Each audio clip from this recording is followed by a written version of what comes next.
पिछले वीडियो में हमने भारत पर हुए प्रथम अरब आक्रमण के बारे में पढ़ा, वीर राजा दाहिर सेन के बारे में पढ़ा। आज हम थोड़ा जान लेते हैं कि परीक्षाओं की दृष्टि से हमारे लिए क्या क्या महत्वपूर्ण बिंदु अरबों के आक्रमण से संबंधित हो सकते हैं। आइए देखते हैं। सबसे पहले एक प्रश्न ज्यादातर परीक्षाओं में कई बार देखने को मिला है कि भारत पर प्रथम मुस्लिम आक्रमण किसके द्वारा किया गया था। तो ज्यादातर हम कंफ्यूज रहते हैं, मुगलों के द्वारा या तुर्कों के द्वारा इस तरह का बता दिया जाता है, लेकिन सबसे पहले मुस्लिम आक्रमण अरबों के द्वारा किया गया। भारत पर अरबों द्वारा किया गया प्रथम आक्रमण वो हमें पता होना चाहिए। 636 ईस्वी में थाना क्षेत्र, जो मुंबई का एरिया है थाना, वहां पर पहला अरब आक्रमण हुआ था। यह आक्रमण पूरी तरह से नौसैनिक आक्रमण था जो कि असफल रहा, जिसके बारे में ज्यादा देखने को नहीं मिलता। हालांकि इसके बाद बहुत से आक्रमण, जिसे हम मोहम्मद कासिम के आक्रमण से पहले की अगर बात करें तो 636 से लेकर 712 के बीच में बहुत से आक्रमण अरबों के द्वारा किए गए, परंतु किसी भी आक्रमण में अरबों को सफलता प्राप्त नहीं हुई थी।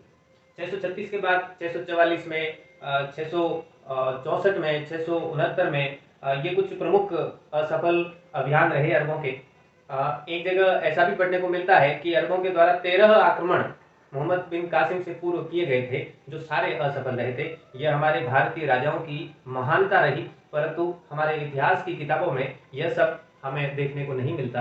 खैर, भारत पर अरबों द्वारा प्रथम सफल आक्रमण किसके द्वारा किया गया, तो वो हम सभी जानते हैं कि प्रथम सफल अरबों का आक्रमण रहा 712 ईस्वी में, जो मोहम्मद बिन कासिम के द्वारा किया गया। और इराक के जो राज्यपाल थे हज्जाज, उनके द्वारा मोहम्मद बिन कासिम को भेजा गया था। यह सफल आक्रमण जो हुआ वो सिंध पर हुआ। सिंध के राजा दाहिर थे, ये हमने पूर्व में पढ़ लिया है।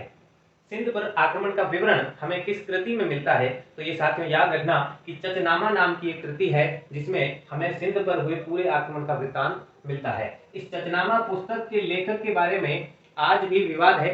हालांकि बहुत से विद्वानों द्वारा इसका जो लेखक बताया जाता है मोहम्मद आसिफ नाम के एक व्यक्ति को बताया जाता है, परंतु इस पर विवाद है, इसलिए इस प्रकार का प्रश्न किसी भी प्रतियोगी परीक्षा में पूछा जाना संभव नहीं लगता। हाँ, जो इससे संबंधित प्रश्न संभव हो सकता है वो ये कि इसका फारसी भाषा में अनुवाद किया गया था। वो किसके द्वारा किया गया था, तो फारसी अनुवाद चचनामा कृति का जो किया गया वो अबू बकर कुफी द्वारा किया गया।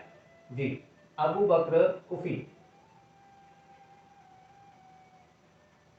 अबू बकर कुफी नाम के व्यक्ति द्वारा इसका फारसी भाषा में अनुवाद किया गया था। ये हमारे लिए थोड़ा महत्वपूर्ण है।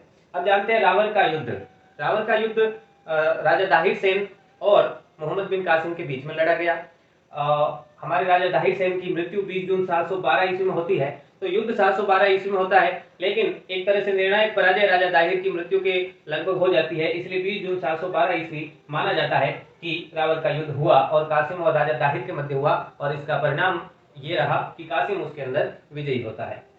भारतीय इतिहास का प्रथम जौहर। साथ ही जौहर और साके के बारे में जब पढ़ा जाता है, बहुत से प्रश्न हमें अनेक प्रतियोगी परीक्षाओं में देखने को मिलते हैं, तो हमें ये याद रखना है कि भारतीय इतिहास का पहला जो जौहर का साक्ष्य या प्रमाण मिलता है वो सिंध की महारानी रानी बाई द्वारा किए गए जौहर के बारे में मिलता है, जो इसी अरब आक्रमण से संबंधित है। 712 ईस्वी में जो मोहम्मद बिन कासिम का आक्रमण हुआ था, उसमें राजा दाहिर की पत्नी रानी बाई द्वारा जौहर किया जाता है। अरबों द्वारा भारत पर अंतिम विजय साथियों 713 ईस्वी में मुल्तान पर मोहम्मद बिन कासिम द्वारा की जाती है। उसके बाद अरबों के द्वारा कन्नौज की ओर खूब प्रयास भी किए जाते हैं, लेकिन चूंकि उस समय भारत का गुर्जर प्रतिहार वंश बेहद शक्तिशाली राज्य था, साथ ही करकोट वंश भी एक बहुत बड़े क्षेत्र पर राज करता था। इस वजह से अरबों के मोहम्मद बिन कासिम के बाद में जितने भी अभियान किए गए, जितने भी आक्रमण किए गए, वो सारे के सारे असफल रहे, और स्वयं अरब भी लगभग सारे आक्रमण असफल होने की वजह से भारत की ओर अपनी जो नजरें थी उन्होंने हटा ली थी। भारत में सर्वप्रथम जजिया कर, ये बहुत महत्वपूर्ण प्रश्न हो सकता है कि भारत में सबसे पहले जजिया कर किसके द्वारा लगाया गया। तो साथियों हमने पिछले वीडियो में भी पढ़ा था कि कासिम के द्वारा, मोहम्मद बिन कासिम के द्वारा भारत में सबसे पहले जजिया कर लगाया गया था, और सिंध का जो देवल क्षेत्र था वहां पे सर्वप्रथम जजिया कर लगाया गया था। जजिया कर के बारे में थोड़ा सा जान लेते हैं कि जजिया कर किसे दिया जाना था। जजिया कर सभी गैर मुस्लिम लोगों द्वारा दिया जाता था।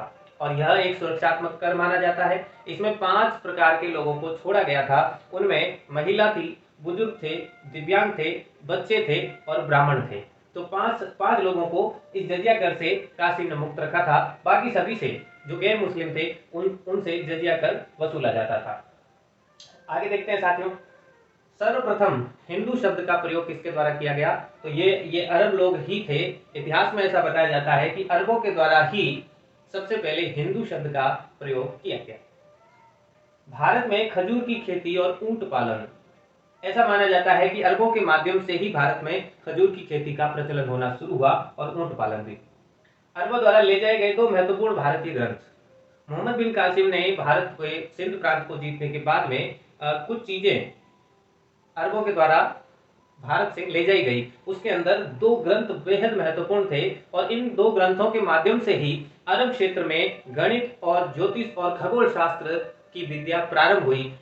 देखा जाए तो अरबों से ही इन सभी चीजों का प्रेषण यूरोप में होता है।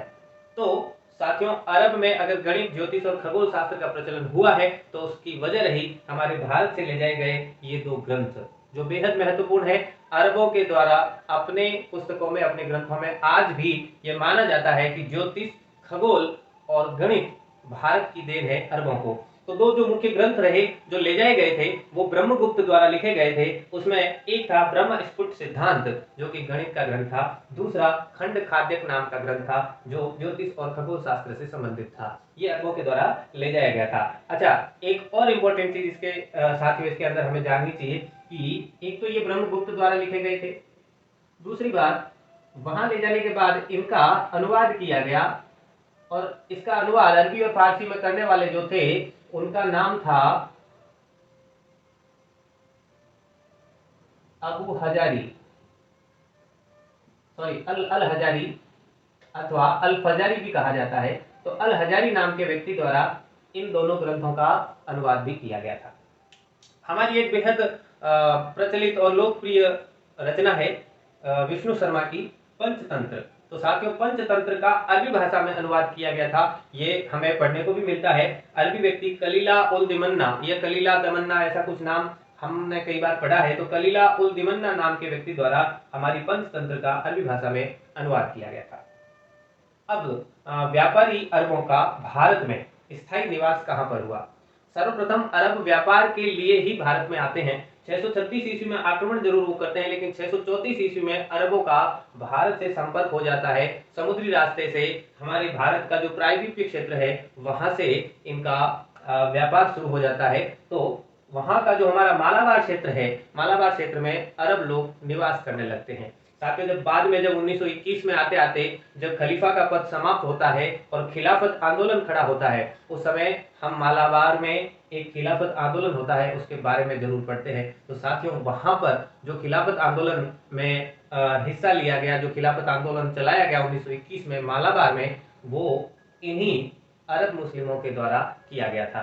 तो ये बहुत महत्वपूर्ण चीजें जो अरब आक्रमण से संबंधित थी, मैंने प्रयास किया है एक साथ करने का। साथियों, इसमें यदि कोई चीज आपको अच्छी लगे तो निश्चित रूप से बताइएगा, और मेरे प्रयास आपको पसंद आते हैं तो वही निवेदन, मेरे चैनल को सब्सक्राइब करिएगा और सपोर्ट कीजिएगा। बहुत बहुत धन्यवाद साथियों।